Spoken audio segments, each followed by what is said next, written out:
માતાજી, હમણાં જ આપ સૌએ જોયેલું હશે કે આ ડિમોલેશનની જે કાર્યવાહી ચાલુ કરી છે, અને એ પણ સાવ નબળા લોકો કે જે દરરોજનું કરીને દરરોજનું ખાતા હોય છે એ લોકોના ઘર પાડી દેવામાં આવે છે. તો થોડીક આ લોકોને શરમ આવી જોઈએ, આ સત્તાધીશોને.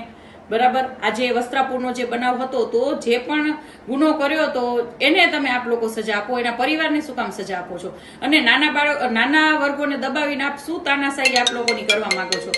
આપ લોકોને એવું છે કે નાના વર્ગોને દબાવી અને લોકોમાં બીક પેસાવો છો આપ લોકો? જરાય નહીં, પબ્લિક સજાગ થઈ ગઈ છે. અને ખાસ કરીને ડિમોલેશન તો સાગઠિયાના ઘર ઉપર ફેરવવું જોઈએ, જેમાં કેટલા બધા લોકો મૃત્યુ પામ્યા, એવા તો કેટલા બધા નામ છે. અને જે હર્ષસંઘવીએ 50 લોકોનું જે લિસ્ટ ગુંડાઓનું બહાર પાડવાનું કહ્યું છે ને, એમાં લગભગ મોસ્ટ ઓફ તો 30 ગુંડાઓ તો બીજેપી પાર્ટીના જ નીકળશે. તો જે કેમ ભાઈ, ઘણા બધા એવા નામ છે કે જેને ઘણી બધી જમીનોના કૌભાંડમાં જેના નામ ખુલ્યા હતા, પણ બીજેપી પાર્ટી સાથે બિલોંગ કરવાથી એના નામ છાવરી લેવામાં આવે છે. શું કામ ભાઈ? અને ખાસ કરીને ગુજરાતમાં ખુલ્લે આમ દારૂ વેચાય છે, તો એ બુટલેગરોને આપ લોકોએ પકડ્યા, એની ઉપર કાયદેસર કાર્યવાહી કરી.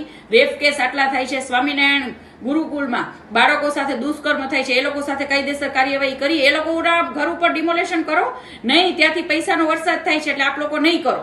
બરાબર, એટલે આ બધું બંધ કરો, નબળા લોકોને દબાવવાનું બંધ કરો બને ત્યાં સુધી. બરાબર, અને જ્યાં પણ ડિમોલેશનની કાર્યવાહી થાય એને મને એક કોલ કરજો. જય માતાજી.